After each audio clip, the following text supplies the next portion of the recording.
Los astrofísicos piensan que la mayor parte del espacio profundo es materia oscura. Aunque no arde como las estrellas, forma la urdimbre del mundo. Pocos son los fósiles que iluminan las tinieblas de nuestra ignorancia. Casi la totalidad de la historia de la vida es materia oscura. La materia oscura del tiempo.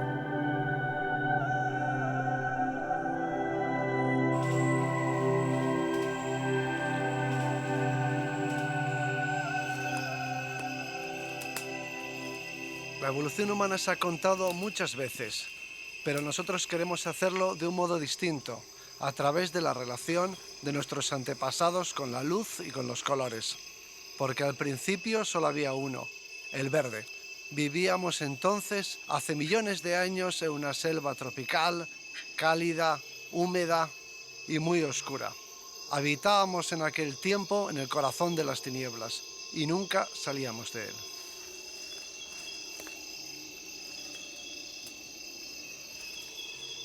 A veces ascendían a las copas de los árboles o salían a los claros del bosque, y allí se encontraban con la luz.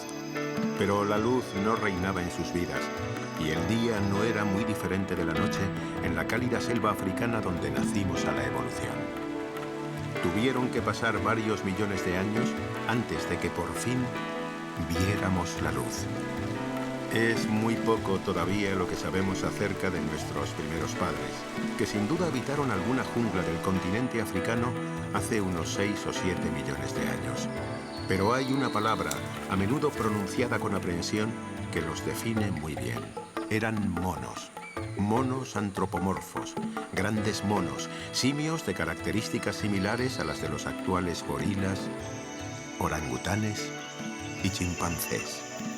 A pesar de las diferencias corporales y mentales, las distancias genéticas entre ellos y nosotros son mínimas. Menos de un 1% de nuestros aproximadamente 30.000 genes. Los seres humanos pertenecemos al grupo zoológico de los primates y nos reunimos en él con todos los monos. Los primates aparecimos en el Mesozoico o era secundaria, que es la de los dinosaurios, porque eran esos reptiles quienes dominaban entonces los ecosistemas terrestres. Pero hace 65 millones de años, algo acabó con ellos. Aunque no todos perecieron, porque aún subsisten las aves, que no son otra cosa que dinosaurios con plumas. No debemos creernos superiores, porque no fueron los mamíferos quienes acabaron con los dinosaurios. Simplemente ocupamos el espacio que ellos dejaron libre.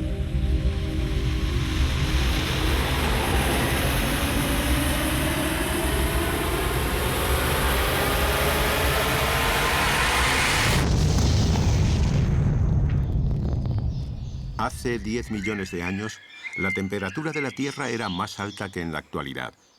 Gran parte de la península ibérica tenía un clima subtropical, cálido y húmedo, sin las estaciones tan marcadas que hay ahora.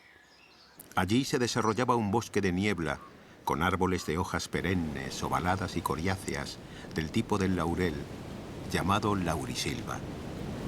En ese medio vivían los driopithecos, unos simios no excesivamente diferentes de los orangutanes actuales.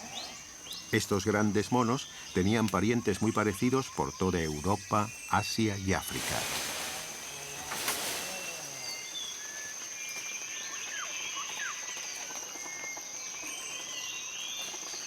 Podemos encontrar todavía ambientes parecidos a aquellos en las laurisilvas de las Islas Canarias de Tenerife y Gomera, e incluso en la península, en regiones húmedas y sin grandes heladas.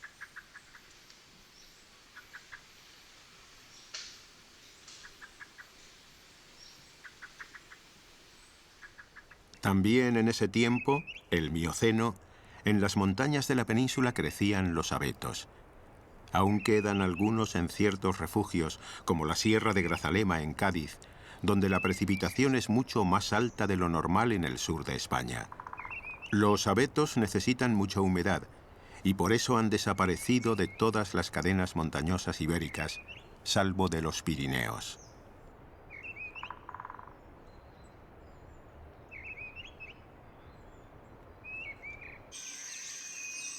Luego cambiaron los ecosistemas y comenzó el retroceso del bosque tropical.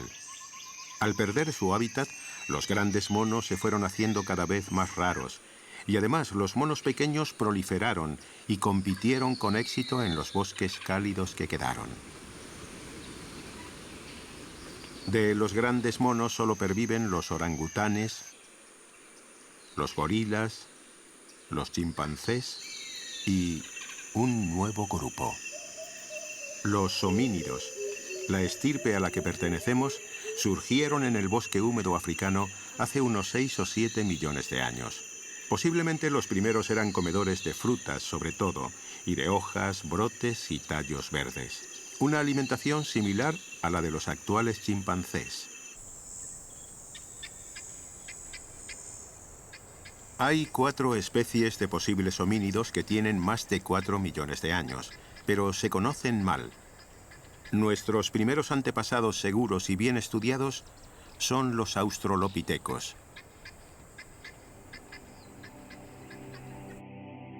Los más antiguos encontrados hasta ahora rebasan por poco los 4 millones de años de antigüedad. El descubrimiento del primer australopiteco se produjo a finales de 1924 y supuso una auténtica conmoción cuando se hizo público al año siguiente. Se trataba del cráneo de una cría encontrado en la cueva sudafricana de Taung. El interior del cráneo se rellenó de sedimento que al endurecerse produjo una réplica en piedra del cerebro. Esta cría presentaba un aspecto muy primitivo, no muy diferente de los chimpancés.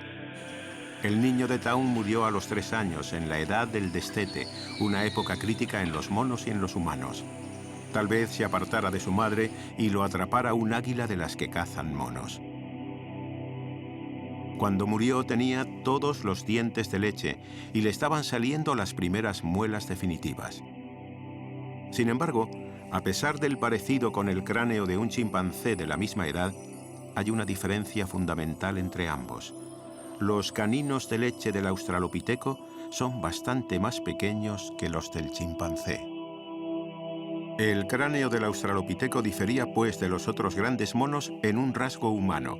Como ya observara Darwin, el hombre es un simio con colmillos pequeños.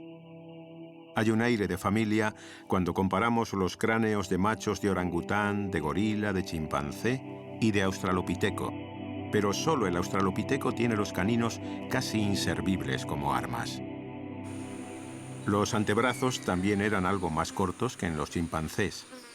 La mano era menos alargada y con el dedo pulgar más cerca de los otros, lo que la hacía más hábil. ¿Usarían ya palos y lanzarían piedras con puntería? Si viéramos a nuestros antepasados de lejos en las copas de los árboles, que sin duda frecuentaban a la búsqueda de alimento y para sentirse más seguros, no encontraríamos grandes diferencias con los chimpancés, salvo en las manos y en los pies. En el suelo ya sería distinto, porque los australopitecos no se movían a 4 patas como los chimpancés. En algún momento de nuestra evolución africana, nos pusimos de pie. Los primeros pudieron ser los australopitecos, o quizás sus antepasados. En el yacimiento de la Etoli, en Tanzania, quedaron fosilizadas las huellas que 3 australopitecos que caminaban erguidos dejaron sobre el barro hace 3,25 millones de años. Sus pies eran semejantes a los nuestros, aunque más pequeños, y muy diferentes a los de los chimpancés, que tienen el dedo gordo separado y mucho más corto. El yacimiento sudafricano de Sterkfontein ha proporcionado muchos fósiles de australopitecos. Por lo general, están incompletos o deformados por el peso de la tierra durante la fosilización, pero permiten conocer bien la morfología craneal de los australopitecos. Este cráneo es, sin duda, el de un poderoso macho de australopiteco, con una cara muy proyectada, tanto como la de un chimpancé. El del individuo conocido como Sr. Appless está muy completo, a pesar de tener 2,5 millones de años. Es posible hacer una reconstrucción científica de este australopiteco, que nos recuerda mucho a un chimpancé, tanto en el desarrollo de la cara hacia adelante como en el pequeño tamaño de su cerebro, comparado con el nuestro. El yacimiento de Sterkfontein es una cueva en una colina. La cueva está rellena de sedimento, con fósiles de animales y de homínidos. El cráneo de la señora Pless se encontró aquí.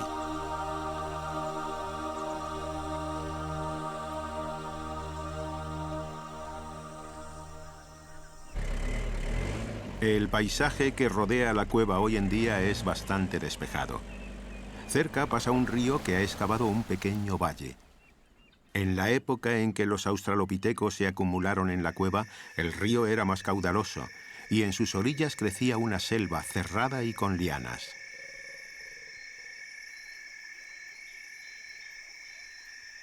Pero los australopitecos no vivían todo el tiempo en esa jungla, sino que se aventuraban por zonas aclaradas para comer bayas, nueces y granos. Seguramente también obtendrían termitas en los termiteros, como se ha visto hacer a algunos chimpancés. Quizás también buscaran raíces, tubérculos y bulbos que tendrían que excavar con algún instrumento, de palo o hueso. Los frutos secos hicieron que sus muelas se ensancharan y que se desarrollara la musculatura de la masticación.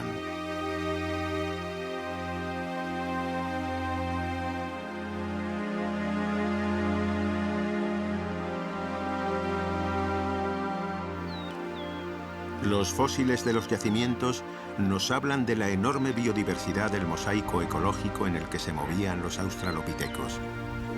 Nos podemos hacer una idea de los paisajes de entonces recorriendo los parques naturales africanos en la actualidad.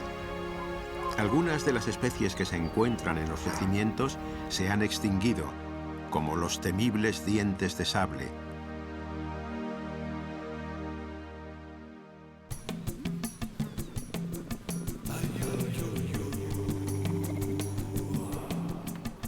Pero el lugar de aquellos poderosos félidos es ocupado hoy por los leones.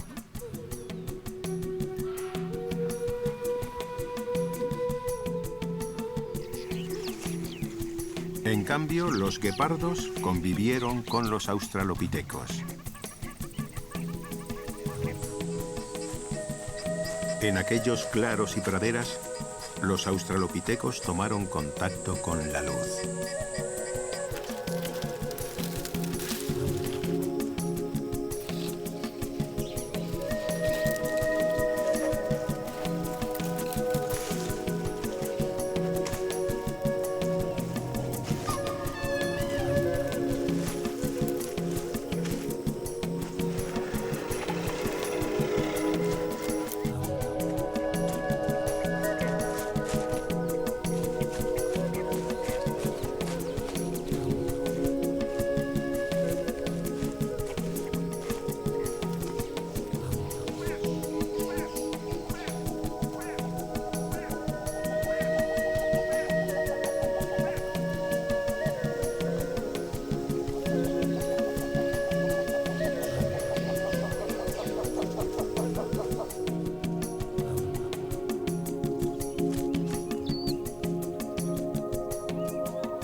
Pero, ¿cómo era la vida en sociedad de los australopitecos y demás especies fósiles de homínidos? El comportamiento social, al igual que los otros aspectos de la conducta, no podemos encontrarlo petrificado en los yacimientos paleontológicos, cual si fuera un diente o una tibia. La paleontología tiene un método para entender el pasado que se llama actualismo. Consiste en ver cómo funciona la biosfera actual para sacar lecciones de ella. El presente es la llave del pasado. De este modo, para poder transportarnos en el tiempo, debemos antes desplazarnos en el espacio, con los ojos bien abiertos, hacia las selvas donde viven nuestros parientes más cercanos, los simios antropomorfos. La aventura de la paleontología se transforma en viaje de exploración y descubrimiento, porque hasta hace poco la vida de los simios estaba tan sumergida en las tinieblas como la de nuestros antepasados. El más alejado de los grandes monos respecto de nosotros es el orangután. Hoy en día solo viven en 2 islas de Indonesia, Borneo y Sumatra. Esta hembra lleva una cría pequeña de 1 año y 2 meses.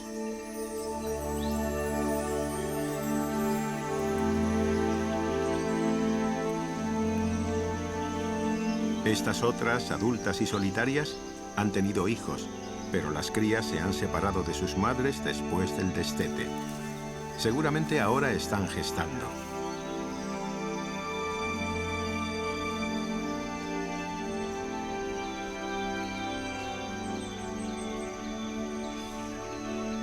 Este macho joven de unos 19 años ya ha tenido hijos, aunque no se ocupe de ellos.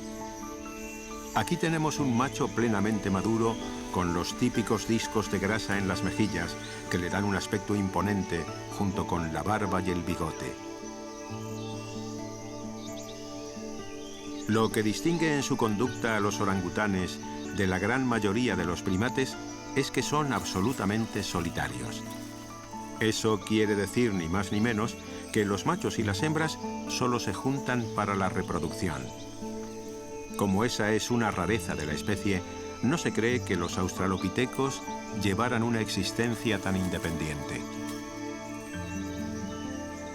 Los orangutanes, como los chimpancés, se construyen nidos en las copas de los árboles para descansar tranquilos y seguros.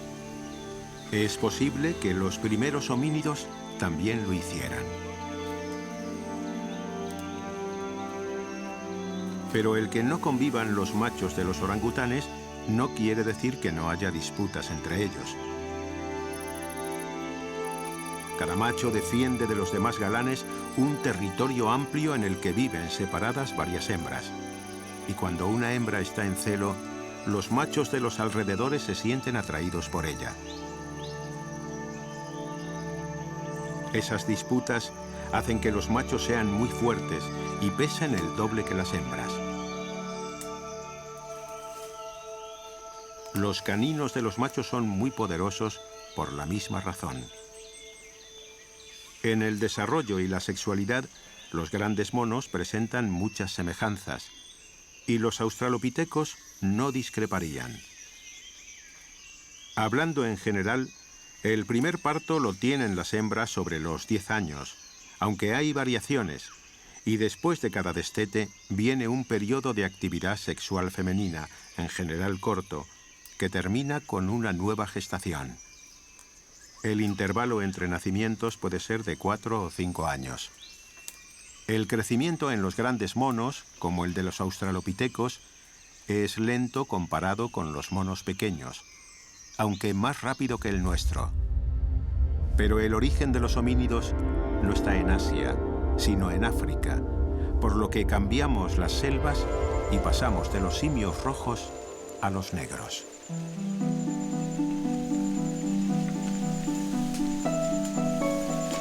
Estamos en los montes Virunga, en Ruanda, observando a los gorilas de montaña, una subespecie en gravísimo peligro de extinción. Este que vemos es un grupo pequeño de gorilas. Se compone de solo 9 miembros. Los gorilas de montaña están literalmente sumergidos en verdura, su alimento, que tienen siempre a mano. Por eso se mueven poco a lo largo del día y se pasan muchas horas comiendo, ya que la fibra es el alimento menos nutritivo. Se piensa que los australopitecos serían en cambio más bien frugívoros, como los chimpancés, y tendrían que moverse a menudo para localizar los árboles cargados de fruto maduro.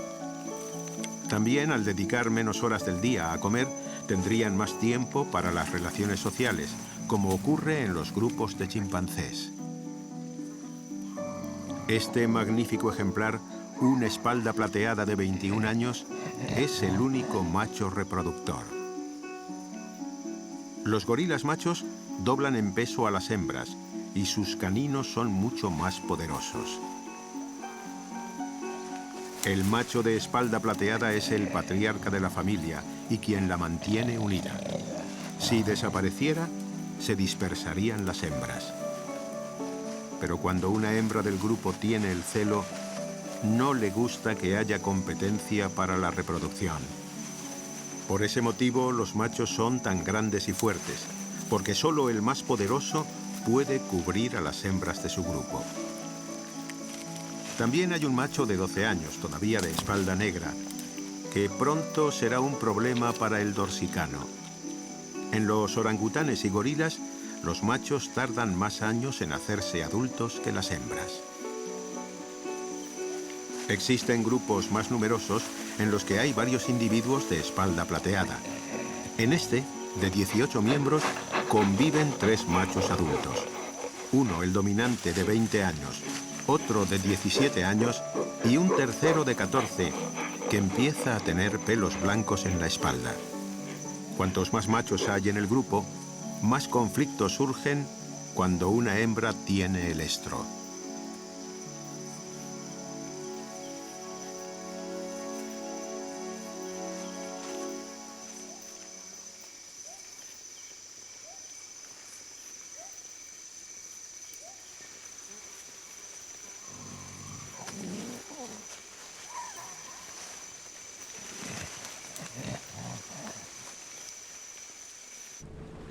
Los más próximos al Homo sapiens de los grandes monos son los chimpancés y los bonobos, que viven en África. Como en los últimos 2 millones de años de evolución hemos cambiado tanto, los australopitecos se parecían mucho más a los chimpancés que nosotros. Para conocer a los chimpancés viajamos a la población más estudiada, la del Parque Nacional del Gombe, junto al lago Tanganika en Tanzania.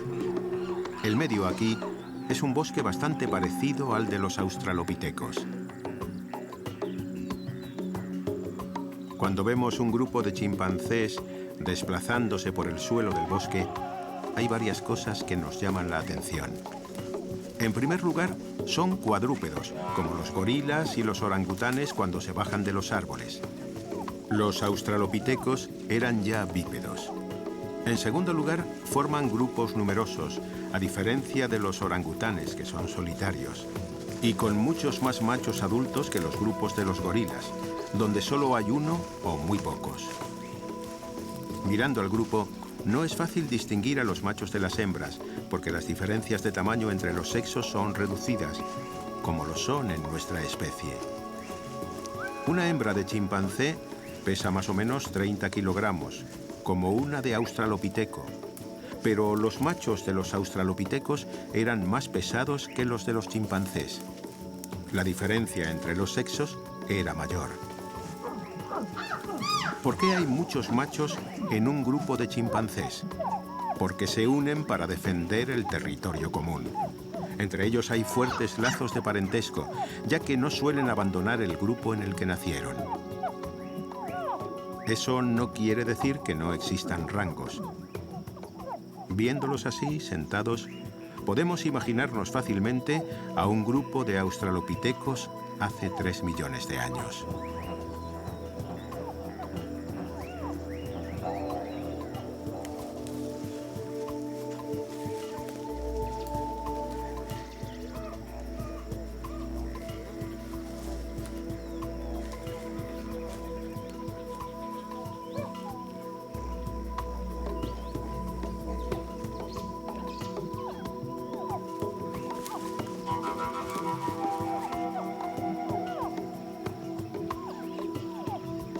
Los chimpancés son promiscuos y cuando está en celo, una hembra copula con varios machos.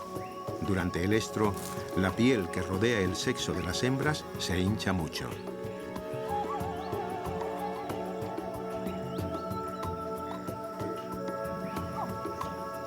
El aseo mutuo es una actividad que favorece la cohesión del grupo.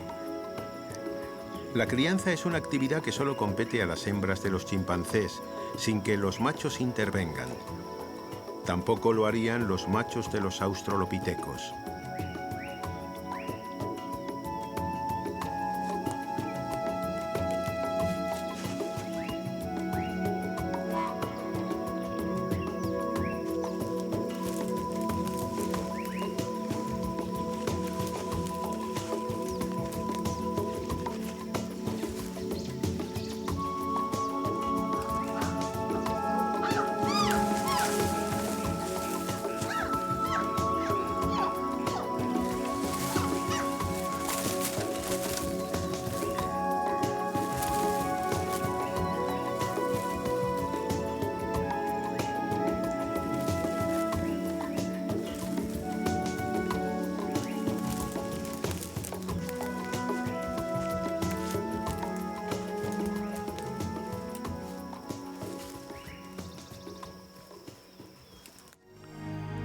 Volviendo a los australopitecos, a los que conocemos solo por sus huesos, observamos que hay grandes diferencias en tamaño y robustez entre los dos sexos. Cuando existe tanto dimorfismo sexual en las especies de monos, se debe a que los machos combaten a menudo entre sí. Los australopitecos, con sus marcadas diferencias sexuales, no podrían vivir en sociedades como las de los chimpancés, donde los machos son parientes y aliados, no competidores. Quizás se organizasen como los gorilas, en grupos con uno o pocos machos adultos. Es posible, de todos modos, que viviesen en bandas con muchos machos, pero con jerarquías muy marcadas. Este modelo social no se conoce entre los grandes simios, pero sí en otros primates más alejados evolutivamente, como los babuinos. Aquí los machos también son mucho más fuertes que las hembras. Estos monos son, además, interesantes como modelos ecológicos de comparación, ya que frecuentan tanto la selva como la sabana arbolada, y se piensa que los australopitecos también se moverían en un mosaico ecológico. Sabemos que no eran solo habitantes de la pluvisilva, como los chimpancés, prisioneros en la jungla. En su peregrinación en pos de la luz, los australopitecos se fueron adaptando progresivamente a los medios abiertos y secos. Sus muelas se hicieron cada vez más grandes, su mandíbula más robusta. Su cara se ensanchó enormemente y se hizo plana, para dar anclaje a los poderosos músculos maseteros que elevan la mandíbula durante la masticación. También había grandes diferencias de robustez entre los machos, como este de la cueva de Swartrangs, y las hembras, como esta del yacimiento de Drimolen.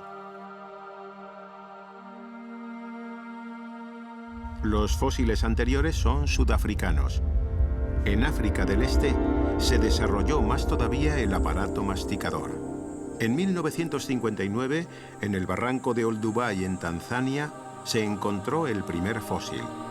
Se trata de un adolescente al que sus descubridores, los esposos Leakey, bautizaron como Dear Boy, querido muchacho.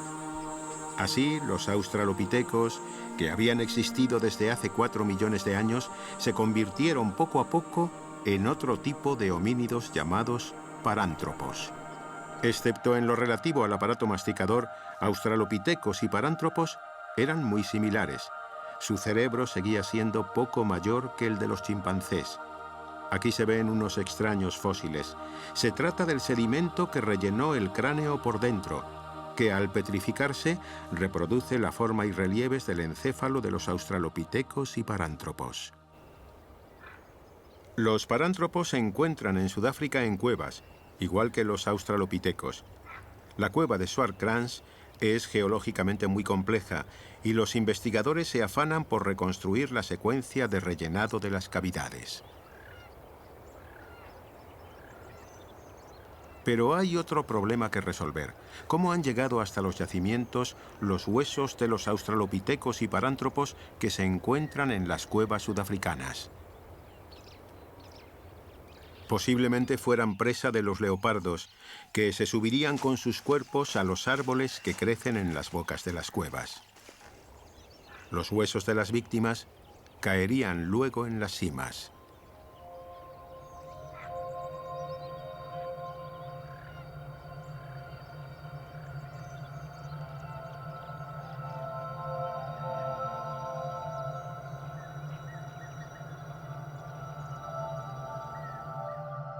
Este joven parántropo fue muerto y devorado por un leopardo, que dejó en su cráneo las marcas de los colmillos hace 2 millones de años.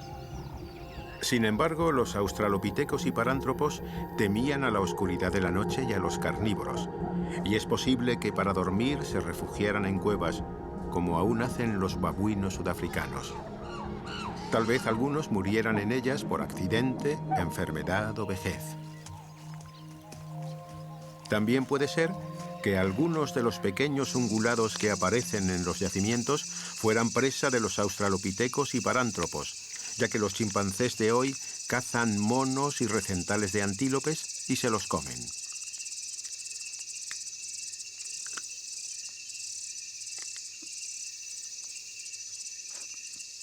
Los parántropos frecuentaban ambientes menos selváticos que sus antepasados, los australopitecos, pero no fueron los únicos homínidos que buscaron la luz. Hubo otros, los primeros humanos. En el yacimiento de Olduvai, en Tanzania, se descubrió el primer humano, Homo habilis. Se trata de un adolescente. Al principio, los humanos apenas se distinguían de sus antepasados, los australopitecos, en el cráneo, ni tampoco en el cuerpo, que seguía siendo pequeño. Pero hace 2,5 millones de años aprendieron a tallar, y eso les proporcionó herramientas con las que cortar la carne. A falta de grandes caninos, los humanos disponían ahora de filos de piedra. Aunque es posible que los primeros talladores de la piedra fueran algunos australopitecos.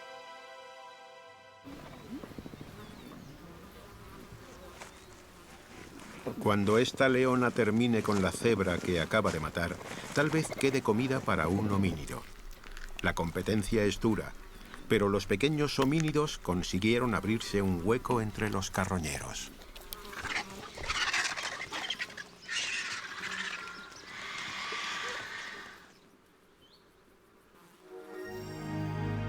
Y hace poco menos de 2 millones de años aparecieron unos humanos grandes y fuertes, mejores cazadores que sus antepasados de tamaño pequeño. De un chico de unos 11 años se ha conservado casi todo el esqueleto. De mayor habría sido muy alto, más de 180 centímetros, y su cerebro tenía un volumen mucho mayor que el de los chimpancés. Además, su cara era más corta. Pero como muestra la reconstrucción de su cabeza, aún estaba lejos de ser un humano como nosotros. Ya no era un australopiteco, pero tampoco era un Homo sapiens. Algunos lo llaman Homo ergaster y otros Homo erectus. Estos humanos de cuerpo alto y robusto fueron ampliando su territorio. Y todavía con herramientas muy toscas, los humanos salieron de África, se extendieron hacia el este y el oeste, y también progresaron tímidamente hacia el norte. La llegada del hombre a los confines de Asia puede que se produjera hace más de 1,5 millones de años. En este lugar de Java llamado Trinil, en las orillas del río Solo, el médico holandés Eugène Dubois encontró en 1891 el primer Homo erectus. Pero conforme los homínidos se alejaban del Ecuador, la vida se les hacía más difícil porque perdían lo que más necesitaban, una intensa, brillante y clara luz.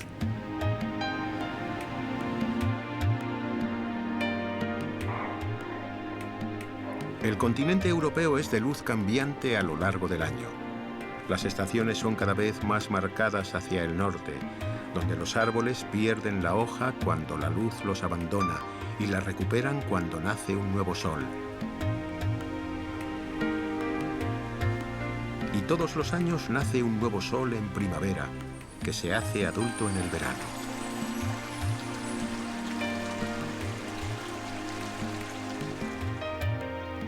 La luz que falta en el norte se ha transformado en 1000 colores, como si hubiera pasado por un prisma.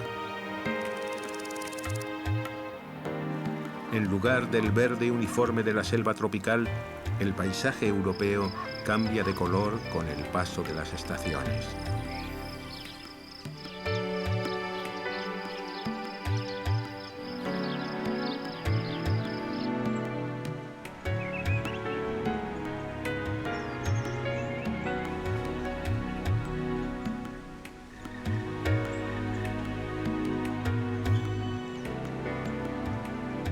Y a los verdes, azules, rojos y dorados, entre otros muchos colores, el mundo europeo añade uno desconocido en África.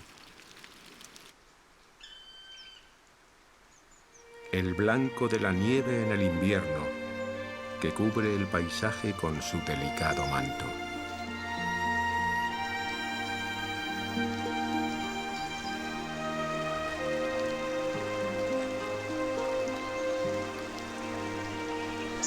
Esta es la Sierra de Atapuerca, cerca de la ciudad de Burgos. Y aquí se han hallado los fósiles humanos más antiguos de Europa, y también la mayor acumulación nunca vista. Los yacimientos están en cuevas, pero un antiguo ferrocarril minero cortó varias de ellas. Durante el invierno, la sierra pertenece en exclusiva a los animales, y en el verano los yacimientos son ocupados por humanos, tal como sucedía en la prehistoria. Pero los modernos visitantes no llevan sus presas a las cuevas, sino que desentierran los huesos que otros abandonaron allí hace mucho tiempo. Este es el yacimiento de la Cima del Elefante. Se trata de una cueva que se rellenó de sedimentos a lo largo de milenios. En sus niveles inferiores se ha realizado un gran hallazgo, un descubrimiento espectacular. Después de muchas campañas de excavaciones, aparecieron restos humanos de hace 1,4 millones de años. Se trata de los fósiles humanos más antiguos recuperados en Europa. ¿Qué humanos serían estos? En Georgia, al sur del Cáucaso, se han encontrado 5 cráneos de una especie intermedia entre el Homo habilis y el Homo erectus. ¿Vendrían los humanos de la Cima del Elefante directamente del Homo georgicus? Falta mucho por investigar, pero hay otro yacimiento en Atapuerca donde los restos humanos son más abundantes y se conoce a la especie mucho mejor.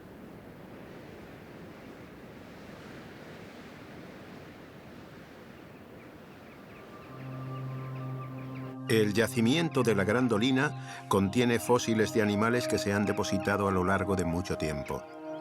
Los más antiguos tienen 800.000 años. Los más modernos son de hace unos 300.000 años. Durante una parte de ese tiempo, los seres humanos hicieron uso de la cueva, que los científicos excavan con extremo cuidado para recuperar hasta el más pequeño indicio de la vida en el pasado.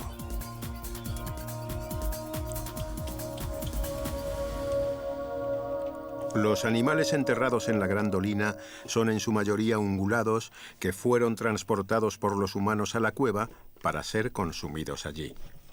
Entre estos ungulados se encuentran especies fósiles de caballos, gamos, ciervos, rinocerontes y bisontes.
Otras veces, la cueva fue utilizada como refugio de carnívoros y carroñeros, como esta hiena de hace 800.000 años. Al igual que los humanos, los carnívoros habitaban la entrada de las cuevas y nunca se alejaban mucho de la luz del sol, excepto los osos cuando se retiraban a hibernar.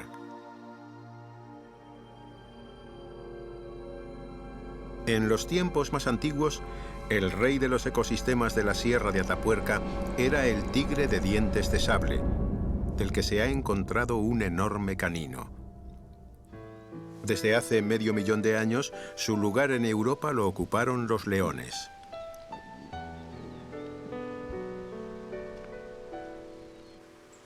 También los linces recorrieron la sierra.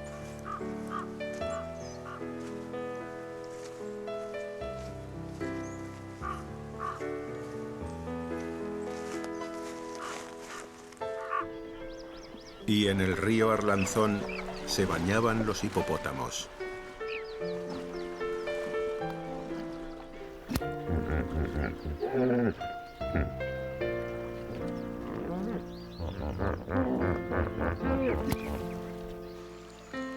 Y construían sus presas los castores.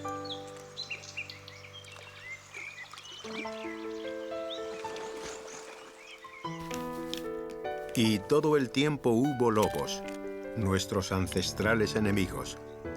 Un carnívoro social, inteligente y adaptable que caza en grupos perfectamente organizados, con sus jefes a la cabeza.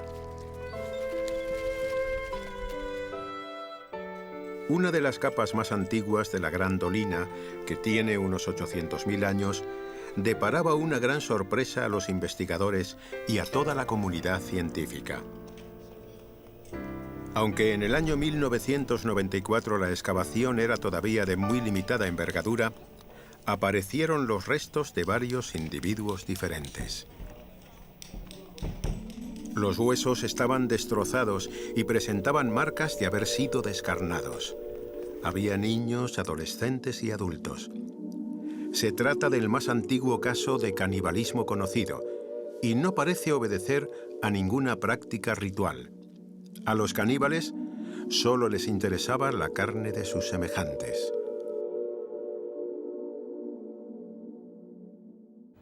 Dos de los restos humanos más importantes pertenecen al cráneo.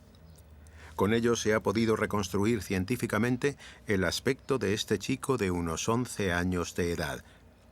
Se trata de una especie humana bastante más evolucionada que la del muchacho del lago Turkana, pero que todavía no es la nuestra. Sobre sus órbitas, y pese a la juventud del individuo, ya se marca un grueso reborde óseo, llamado toro supraorbitario, que nosotros no tenemos. El nombre científico que se le ha dado a estos restos es el de Homo antecessor. Además de esqueletos, en el yacimiento se encuentran utensilios de piedra muy toscos. Después de los fósiles de la Gran Dolina, se les pierde el rastro a los humanos en Europa, hasta que sus huesos y sus herramientas reaparecen hace 500.000 de años. No se sabe aún si estos segundos europeos evolucionaron a partir del Homo antecessor, o si vinieron otra vez de África para poblar de nuevo el continente. Se trata ahora de unos humanos diferentes, y sus herramientas también lo son. Para conocer su tecnología y su economía, hay dos buenos yacimientos en Atapuerca. Uno sigue siendo la Gran Dolina en sus capas más altas, y el otro es la cueva conocida como La Galería. En ocasiones los humanos competían con los carnívoros por la carne de los animales caídos en una sima. Estos son cuones, unos cánidos rojos que hoy viven en Asia. Los instrumentos están ahora mucho más elaborados y se encuentran hachas de mano.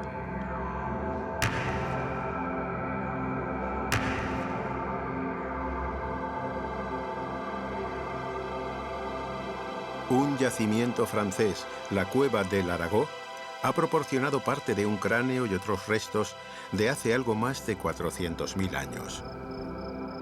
Pero donde en todo el mundo mejor se puede conocer a estos nuevos europeos es en un lugar de la Cueva Mayor de la Sierra de Atapuerca, conocido como la Sima de los Huesos. El yacimiento está situado muy lejos de la actual entrada del sistema, y el camino es largo y complicado.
Sin embargo, hace alrededor de medio millón de años había un acceso más cercano, por donde entraban y salían los osos que pertenecían a la línea del gran oso de las cavernas.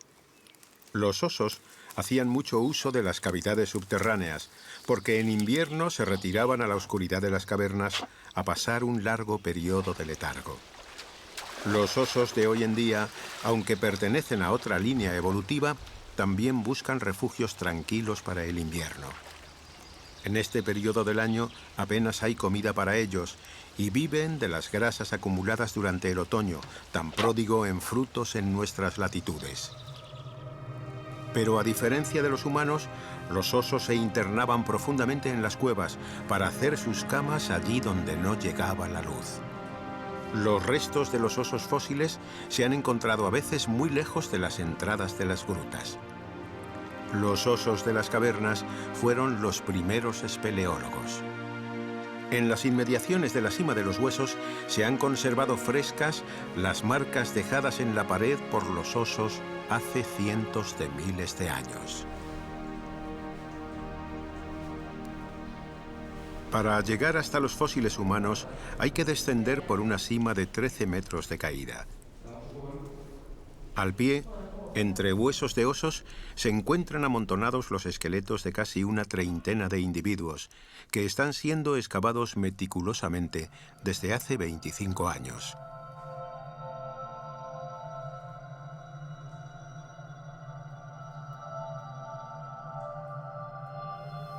Después de muchas duras campañas, el esfuerzo ha sido recompensado con espectaculares hallazgos. Hoy es el yacimiento que ha proporcionado más restos de una especie fósil de homínido de la historia.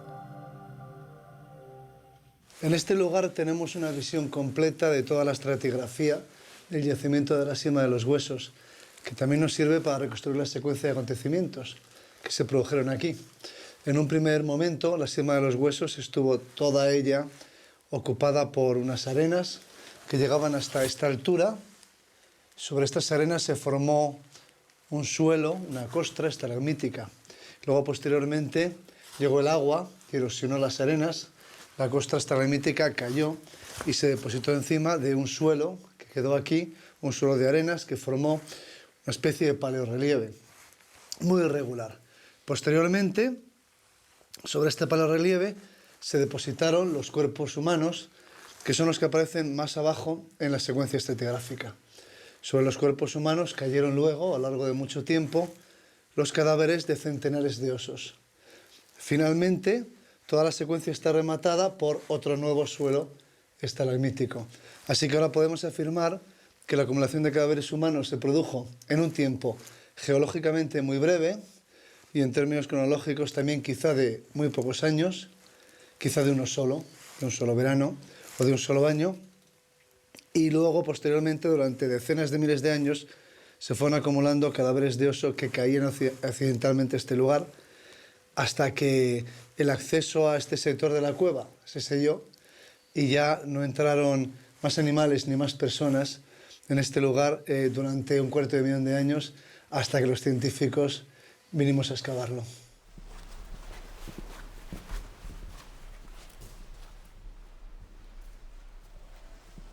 El cráneo 5 está extraordinariamente completo. Este individuo sufrió un golpe fortísimo en el lado izquierdo de la cara, que se deformó. Una pieza dental se partió y le produjo una infección. La reconstrucción científica muestra cómo era la cabeza. Los humanos de esta especie, llamada Homo heidelbergensis, tenían prominentes cejas y carecían de mentón en la mandíbula. Pero su cerebro había crecido respecto de especies anteriores y se aproximaba mucho en tamaño al nuestro, aunque su forma era distinta. La aplicación de las modernas tecnologías clínicas, como el TAC, permite estudiar las cavidades internas del cráneo. Así se obtiene una reproducción del encéfalo, que ha dejado su huella en el interior del cráneo.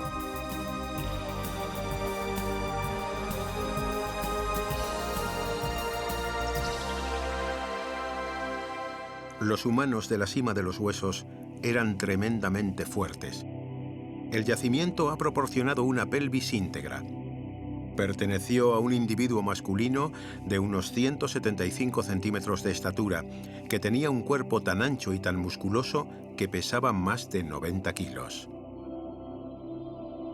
Sin embargo, la diferencia en tamaño entre los hombres y mujeres de aquella remota población burgalesa no era tan grande como entre los machos y las hembras de los gorilas y de los australopitecos, sino del mismo tipo que la nuestra. Por eso suponemos que formaban grupos organizados como en la especie humana actual, es decir, compuestos de varias familias.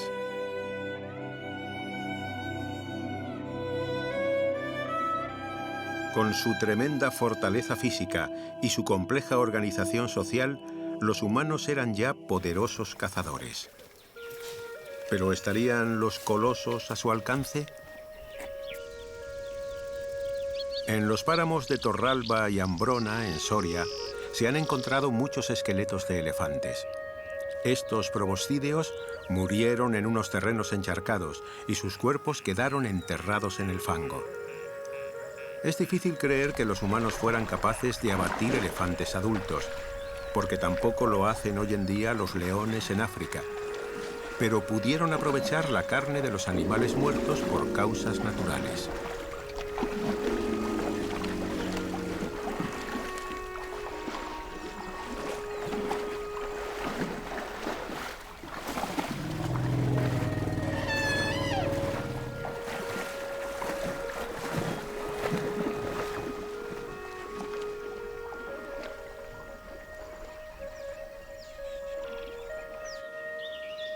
Todos los grandes cazadores son también grandes carroñeros. Donde hay mucha vida, hay mucha muerte. Y no es tan fácil trazar una línea divisoria neta entre cazadores y carroñeros. Solo los buitres y los quebrantahuesos son exclusivamente carroñeros.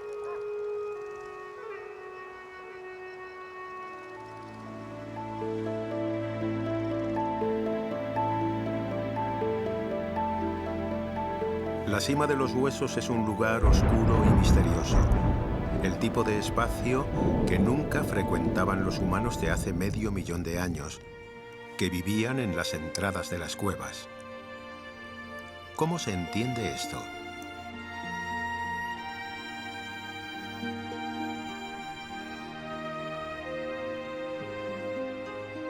La explicación es que escogieron aquel lugar precisamente porque era oscuro y misterioso para depositar los cuerpos de sus muertos.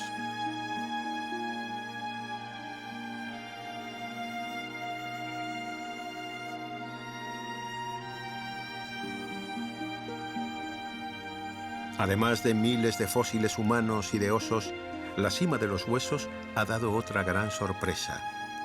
Un hacha de mano de un bello color rojo, el único utensilio que ha aparecido junto a los esqueletos humanos.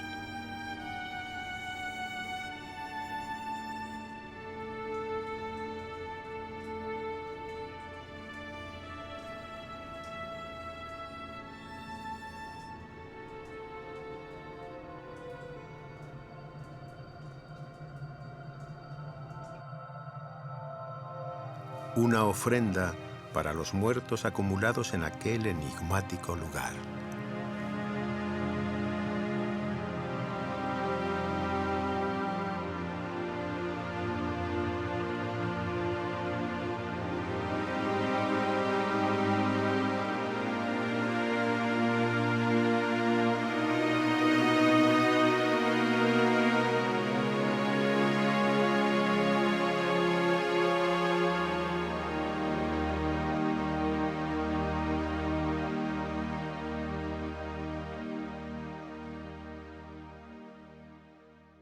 En aquel tiempo, la población de África era muy similar en morfología y tecnología a la que habitaba en Europa. El cráneo de Broken Hill, encontrado en Zambia, permite imaginar el aspecto de los africanos contemporáneos de los humanos de la cima de los huesos. Pero el destino evolutivo de unos y de otros iba a ser muy diferente. Los africanos se transformarían andando el tiempo en nuestra especie, en el Homo sapiens, mientras que los europeos evolucionarían para convertirse en los neandertales. Sus restos se encuentran por toda Europa, por el Oriente Próximo y llegaron hasta el Asia Central.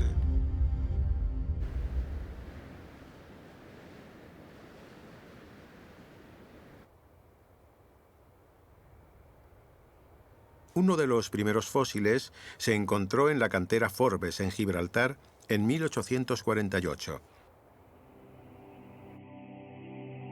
Los neandertales habitaron las cuevas del Peñón, cerca del mar.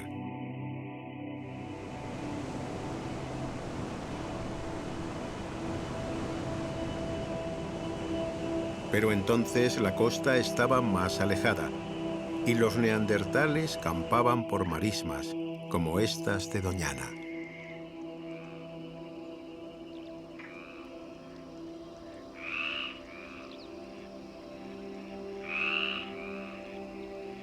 Los neandertales son la especie fósil mejor conocida.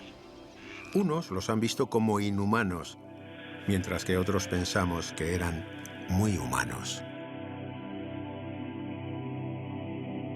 Un neandertal muy famoso, el esqueleto de La Chapelle-aux-Champs, se descubrió en Francia en 1908. El sujeto había perdido muchos de sus dientes, y este es el aspecto que tenía.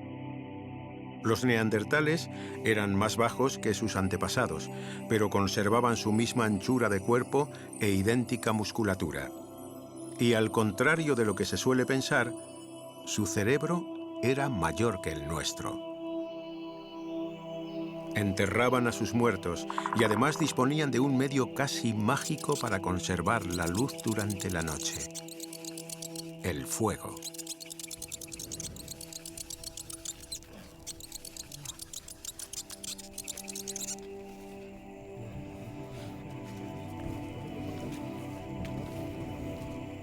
Las plantas usan la luz del sol para producir materia orgánica y devuelven la luz en las llamas de la hoguera. Hay quien dice que el fuego es muy antiguo. En Swartkrans, en Sudáfrica, hay huesos carbonizados de hace 1,5 millones de años. Pero es probable que se quemaran en un incendio natural. De lo que no hay duda es de que los neandertales sabían manejar el fuego.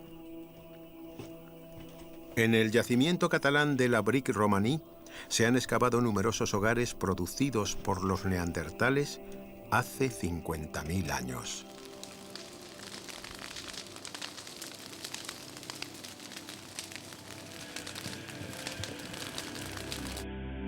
Los neandertales tenían una tecnología muy avanzada. Preparaban núcleos de los que extraían puntas.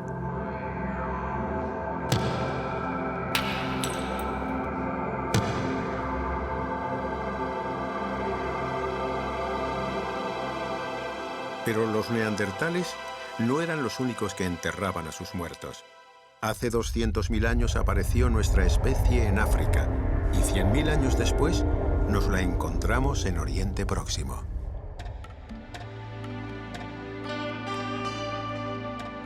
Estos científicos están excavando un abrigo rocoso en el Monte Carmelo, en Galilea, en lo que entonces era el Protectorado Británico de Palestina y hoy es Israel. Estamos en 1932 y el yacimiento se llama Skhul. De la roca emergieron entonces una serie de esqueletos. El abrigo de Skhul había sido utilizado como lugar de enterramiento por unos humanos que habitaron Galilea hace 100.000 años. Los huesos estaban tan cementados que fue necesario transportar la brecha con los fósiles al laboratorio. Las características de estos cráneos son las nuestras, aunque en un grado un poco más primitivo. Se trata de antepasados directos, humanos de nuestra misma especie, Homo sapiens.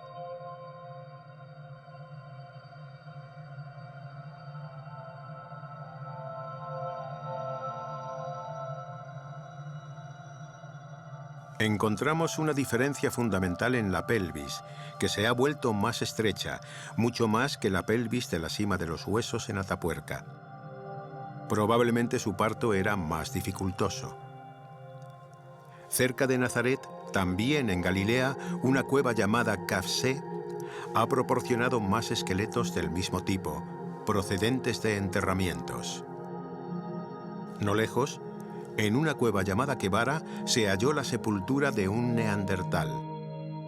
Oriente Próximo fue la primera región donde los neandertales entraron en contacto con el Homo sapiens.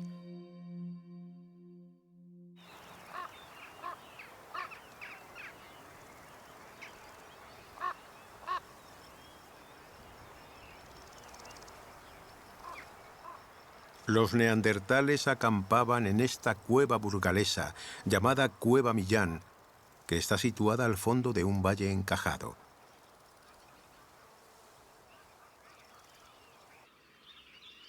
Este río que pasa cerca, el Arlanza, pudo ser testigo hace unos 35.000 años de su primer encuentro con los cromañones.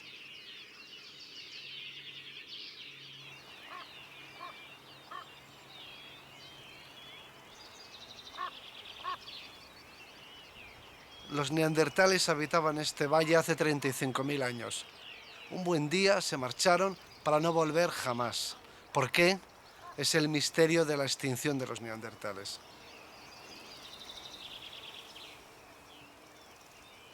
Con la llegada del Homo sapiens, las poblaciones neandertales decayeron y finalmente desaparecieron. Los últimos neandertales fueron los meridionales, que pervivieron hasta hace menos de 30.000 años. Luego, en los yacimientos mediterráneos se encuentran solo cromañones. Los neandertales habían pasado a la historia. Aunque tal vez su memoria tardó en desvanecerse. ¿Por qué no imaginar que durante generaciones se contaban en los campamentos de los cromañones relatos legendarios de las extrañas gentes que vivían en el territorio cuando ellos llegaron al país?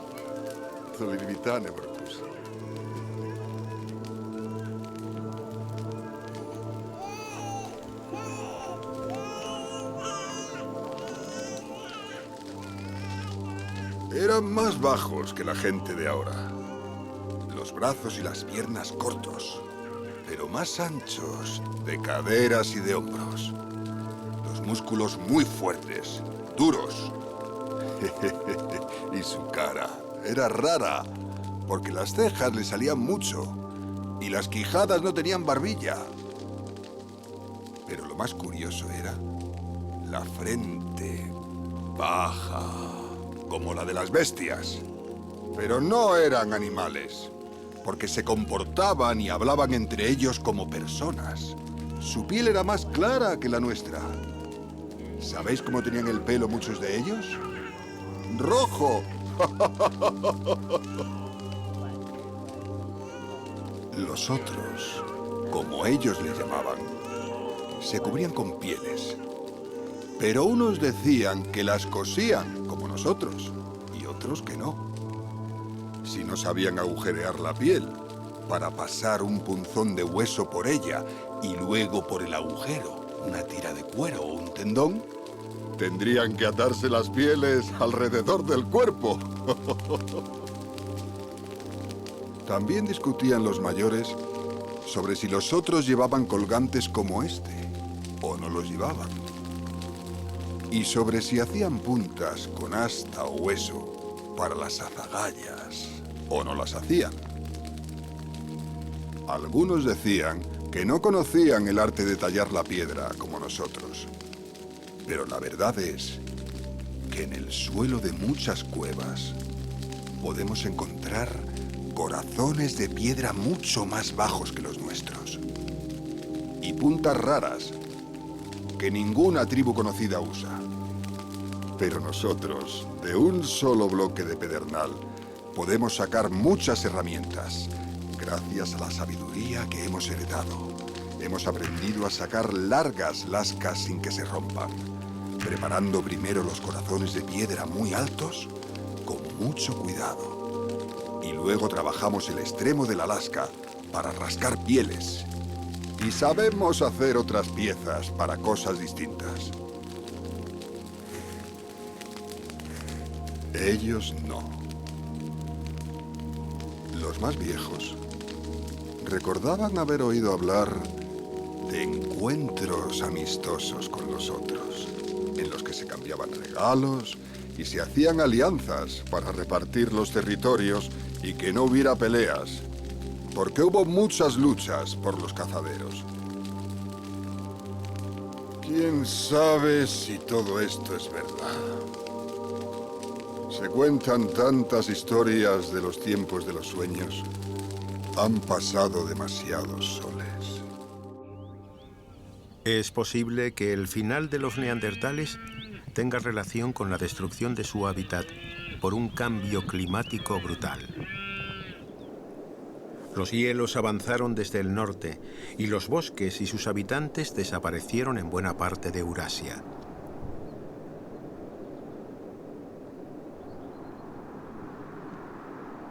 Un inmenso ecosistema, al que se ha llamado tundra estepa, se extendió desde la península ibérica hasta Alaska.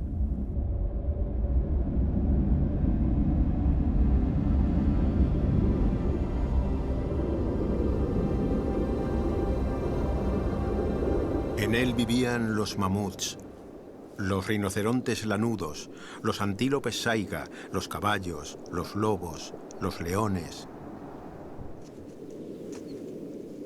bueyes almizcleros, renos y los bisontes que sacan a la luz estos buscadores de oro de Alaska. El gran frío acabó con muchas especies que ya nunca volvieron.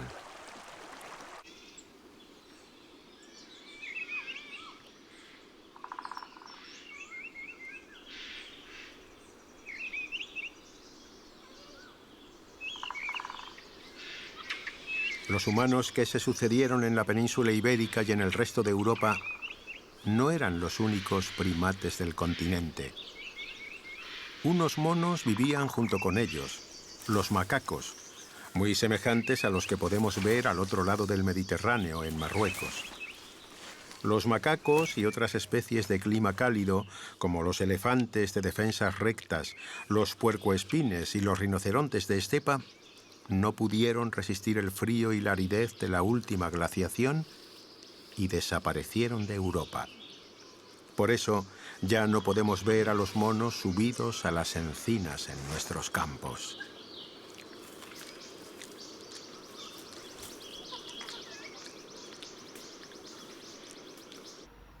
Los neandertales y sus antepasados también conocieron a los hipopótamos, que no son raros en los yacimientos europeos antes de la llegada del Gran Frío.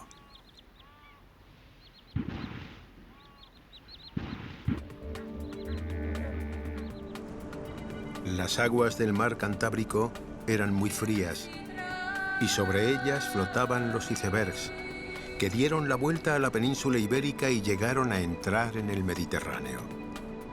El nivel del mar bajó más de 100 metros y la costa se retiró porque había mucha agua congelada. Inmensos campos de hielo ocuparon otrora extensiones enormes de Europa. Desde las amplias mesetas que cubrían los hielos continentales, descendían lenguas por los valles.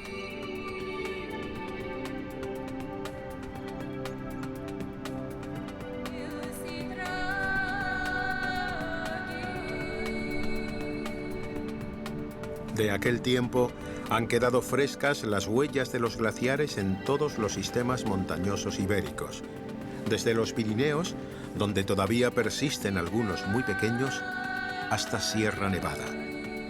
A menudo se encuentran hoy lagunas en las hoyas que excavaron las antiguas masas de hielo.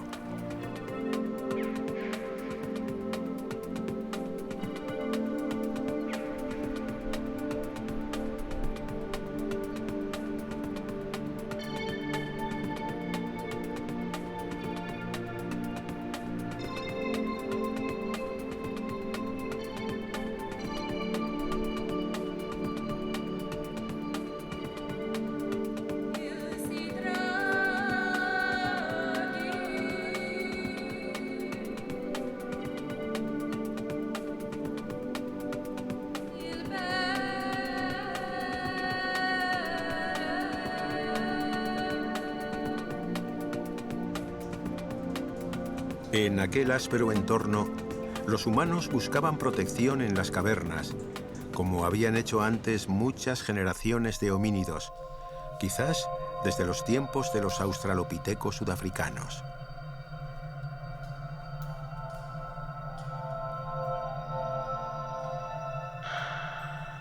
Los neandertales tenían la luz del fuego para iluminarse en el mundo subterráneo, pero los cromañones hicieron mucho más. Transportaron el mundo exterior al interior de las grutas.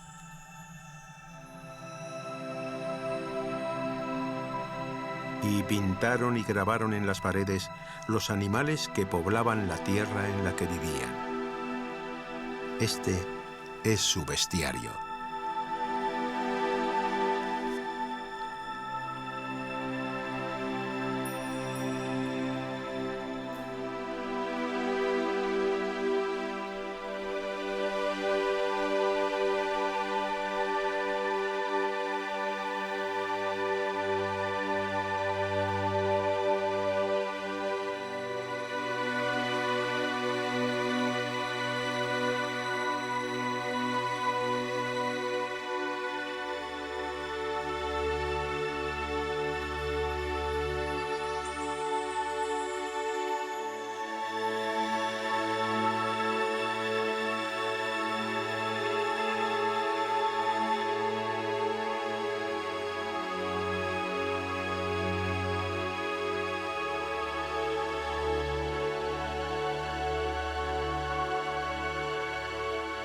Además de grabar y pintar en las paredes de las cuevas, donde sus creaciones han perdurado hasta nuestros días, los cazadores de la Edad del Hielo también llevaban consigo en sus desplazamientos pequeñas y maravillosas obras de arte, que fabricaban en hueso, asta, marfil y plaquetas de piedra.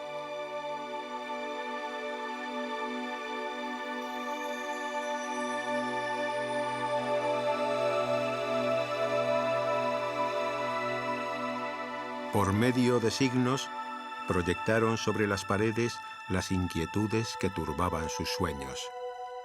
Los cromañones tenían una mente simbólica e imaginativa y se expresaban por medio del arte.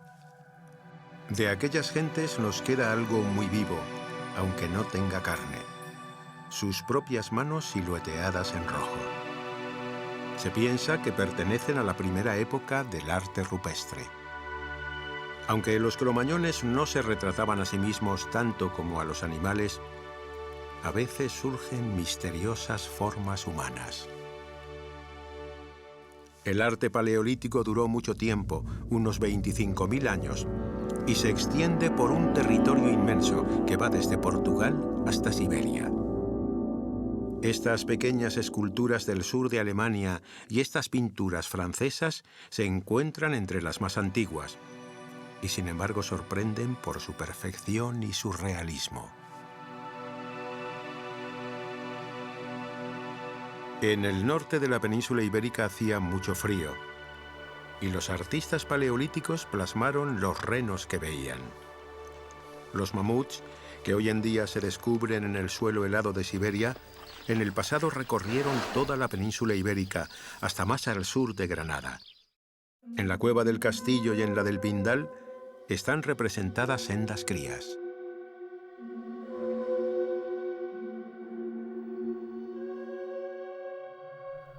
El arte rupestre se encuentra en ocasiones en lugares especiales para realizar ceremonias. Recorramos la cueva de Covalanas, tal como lo hacían los hombres prehistóricos, en sus viajes alucinantes por el mundo subterráneo y sobrenatural de la magia, de los espíritus y de los sueños.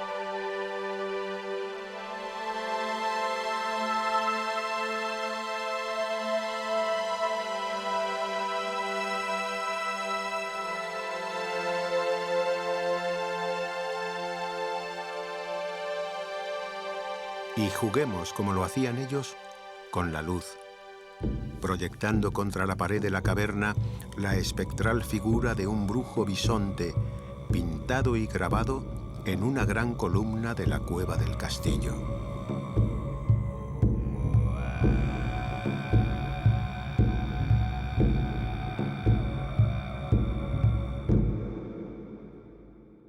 Hay una gruta fantástica en Cantabria que se llama La Garma.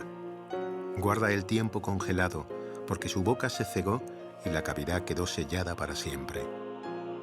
Entrando por otro acceso, hoy podemos caminar por el mismo suelo que hollaban nuestros antepasados hace unos 13.000 años, al final de la glaciación. Cerca de la entrada, el suelo está cubierto de huesos de ciervos, renos, cabras, caballos, uros, bisontes, etc. Los animales que cazaban y luego se comían en la cueva. Esta es su zona de habitación. Y en las paredes del área de vivienda hay representaciones artísticas que los ocupantes de la cueva tenían que ver todos los días, como este caballo pintado en negro que se encuentra en el vestíbulo, en un lugar hasta donde llegaría la luz exterior. También se pueden observar en la Garma estructuras que corresponden a cabañas que se montaban dentro de la cueva. Pero mientras que algunos recintos se construyeron cerca de la entrada en la zona iluminada, otros se encuentran más hacia el interior, en el sector oscuro de la cueva. Los primeros tenían que ver con las actividades normales del grupo. Las cabañas de la zona en tinieblas tendrían quizás un uso ceremonial. En una de estas cabañas alejadas de la boca se ha recogido una bellísima espátula de hueso decorada con una cabra montés. Y en lo más profundo de la caverna, lejos de la boca y de la zona de vivienda, sigue habiendo más y más pinturas que solo podían ser contempladas en aquella atmósfera sobrecogedora a la luz temblorosa de una antorcha o de una lámpara de tuétano.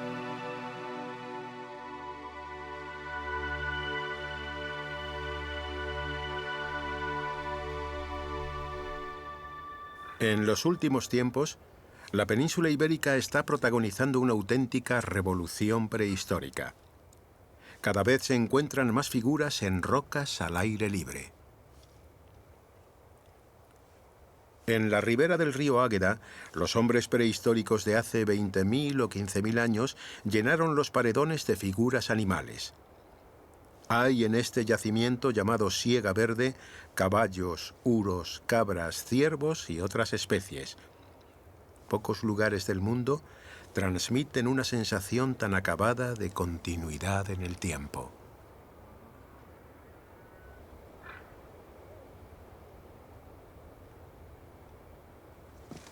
Por estaciones de arte rupestre como estas, que no tienen otro techo más que el cielo, sabemos que el hombre prehistórico dejó su huella sobre todo el territorio, que era a su vez su casa y santuario, porque la naturaleza era sagrada para aquellas gentes.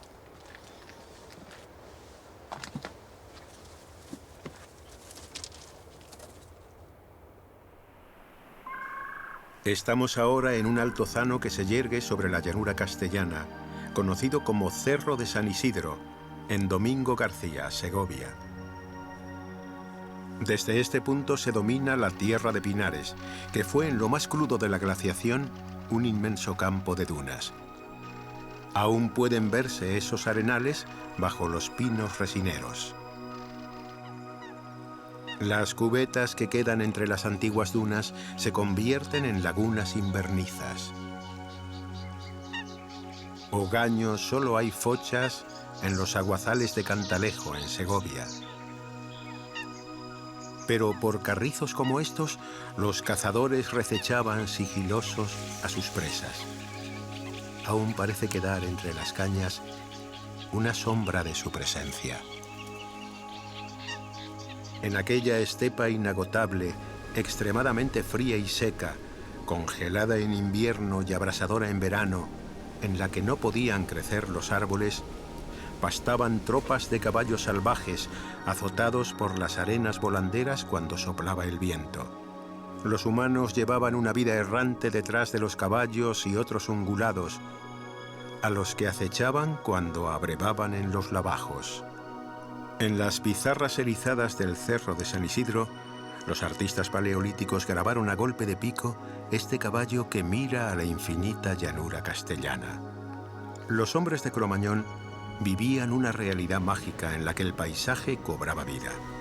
Percibían su aliento en la niebla, escuchaban su voz en el murmullo del viento entre las hojas y reconocían su poder en la fuerza del agua que brinca entre las peñas. También había movimiento en el cielo, y sobre sus cabezas giraban el sol, la luna y las estrellas, y se agitaban las nubes.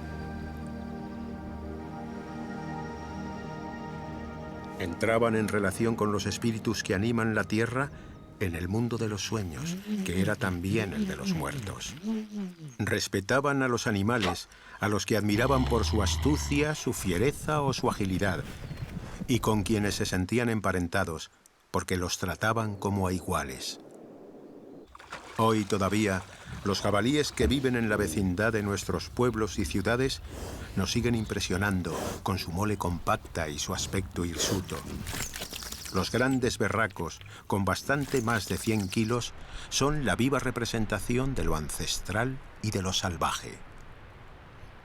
Todo, alrededor de los hombres prehistóricos, les contaba historias maravillosas, y ellos las repetían una y otra vez al amor de la hoguera, en la cueva o al raso bajo los fuegos del cielo. Y una de las más increíbles es la de la amistad del hombre y el lobo. Desde que llegara a Eurasia, el hombre había visto al lobo como un terrible enemigo, que como él mismo vivía y cazaba en grupo. Pero quizá durante la glaciación, los hombres empezaron a criar algunos cachorros de lobo, y con el tiempo, los lobos mantenidos en los campamentos generación tras generación, adoptaron a los hombres como jefes y se convirtieron en sus más fieles amigos y aliados, calentándose al fuego y cazando juntos. Además de extraordinariamente creativos, aquellos humanos, los llamados cromañones, eran cazadores poderosos. La primera máquina que inventó el hombre fue un dispositivo para matar y se llama propulsor. Con ella podían enviar la muerte en la punta de una azagaya a una gran distancia, y todos los animales les temían por ello.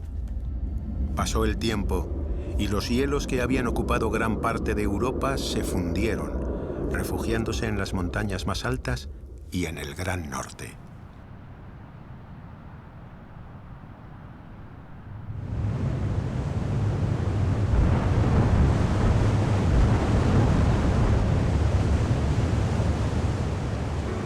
Cuando acabó la glaciación y se descorrió el cerrojo de hielo que cerraba el camino, los humanos se extendieron por toda América, encontrando a su paso animales que no conocían.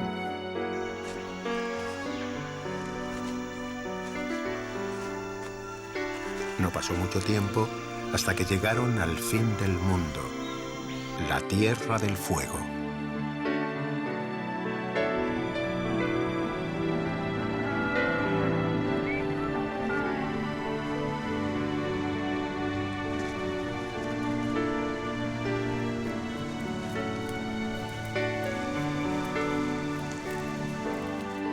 Todavía hace menos de un siglo, los fueguinos vivían allí como en el Paleolítico.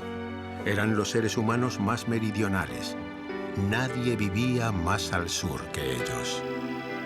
También en este tiempo del deshielo, en Turquía, Israel, Palestina y Mesopotamia, hace casi 12.000 años, se empezaron a domesticar los animales y las plantas.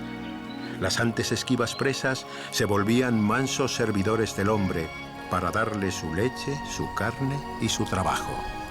Y con los calores del verano, año tras año llegaban las cosechas que saciaban el hambre de los pacientes cultivadores, que ya no tenían que moverse de un lugar a otro para obtener su sustento. El alimento pasó a ser producido con la agricultura y la ganadería en la mayor revolución económica de la historia humana. Era la revolución neolítica, y nosotros somos sus hijos. De los tiempos en los que llegaron los pastores y campesinos a la península y se encontraron con los pueblos cazadores y recolectores, nos quedan las fantásticas pinturas del arte levantino que desde sus abrigos dominan el paisaje. Son escenas de arqueros y danzantes, el retrato en la piedra de un mundo desaparecido para siempre. Durante mucho tiempo creí que era imposible recuperar aquella antigua alianza entre los humanos y las montañas y las rocas, y las estrellas, los ríos, las playas, los árboles y los animales, porque ya no somos capaces de ver el espíritu que habita en todos esos seres animados, aunque sean de piedra, de fuego, de agua o de madera. Y mucho me temo que sin entenderlos será imposible respetarlos. Y al revés, sin amarlos nunca llegaremos a conocerlos.